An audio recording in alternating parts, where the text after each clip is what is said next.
Assalamualaikum warahmatullahi wabarakatuh. Saya Ivan Isdar Razwardi dengan NIM 621142210 ingin mencoba meresume apa itu data. Data adalah kumpulan fakta yang merupakan hal penting dari segala aktivitas. Hal yang paling dasar adalah penggunaan keterampilan statistik yang tepat.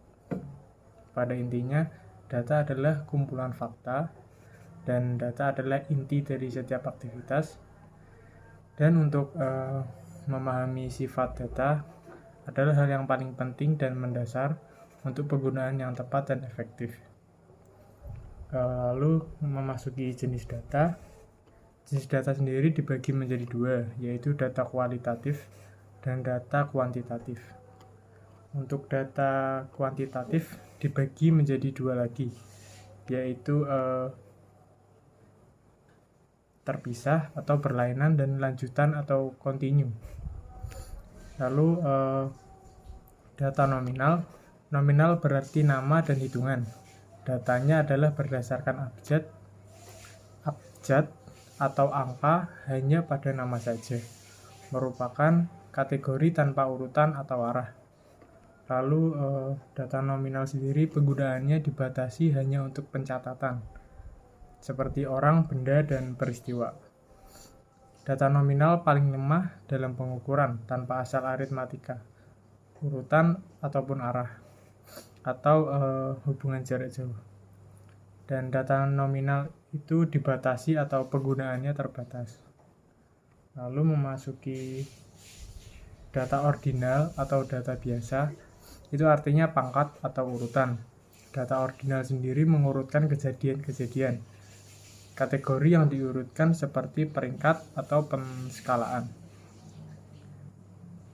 Data ordinal memungkinkan untuk pengaturan kesenjangan dan tidak banyak. Selanjutnya, pangkat yang berdekatan tidak harus sama. Lalu, data ordinal sendiri tidak mempunyai nilai mutlak atau hanya bersifat relatif, posisi dalam pertidaksamaan. Data nominal,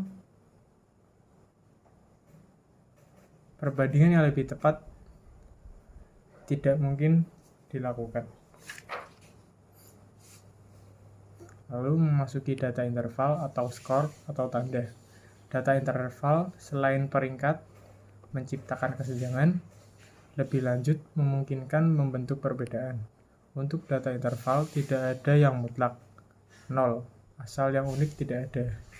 Data interval lebih berguna dibandingkan skala ordinal karena persamaan interval, seperti contoh suhu dalam Fahrenheit atau skor terstandar. Lalu masuki data rasio. Data rasio memungkinkan pembentukan hasil bagi selain membangun kesenjangan dan pembentukan perbedaan. Semua operasi matematika, manipulasi dengan bilangan real dimungkinkan pada data rasio. Dan data rasio mempunyai angka 0 mutlak atau benar dan mewakili jumlah atau nilai sebenarnya. Data rasio adalah data yang paling tepat dan memungkinkan penerapan semua teknik statistik, seperti contoh tinggi badan, berat badan, dan usia. Selanjutnya masuki data diskrit dan kontinu. Data numerik dapat berupa diskrit atau kontinu. Data kontinu dapat mengambil nilai numerik apapun, atau dalam jangkauan misalnya berat badan, tinggi badan, dan lain-lain. Jumlah kemungkinannya tidak terbatas nilai dalam data kontinu. Data diskrit hanya dapat mengambil nilai tertentu, seperti lompatan yang terbatas, yaitu melompat dari satu nilai ke yang lain tetapi tidak memerlukan perantara apapun nilai di antara mereka, misalnya jumlah siswa di kelas. Contoh dari data diskrit dan kontinu, contoh yang baik untuk membedakan data diskrit dari data kontinu bersifat digital dan analog. Meteran atau jam di mana digital bersifat diskrit dan analog bersifat kontinu.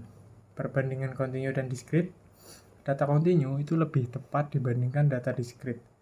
Selanjutnya, data berkelanjutan lebih informatif dibandingkan terpisah. Selanjutnya, data berkelanjutan dapat menghilangkan estimasi dan pembulatan pengukuran.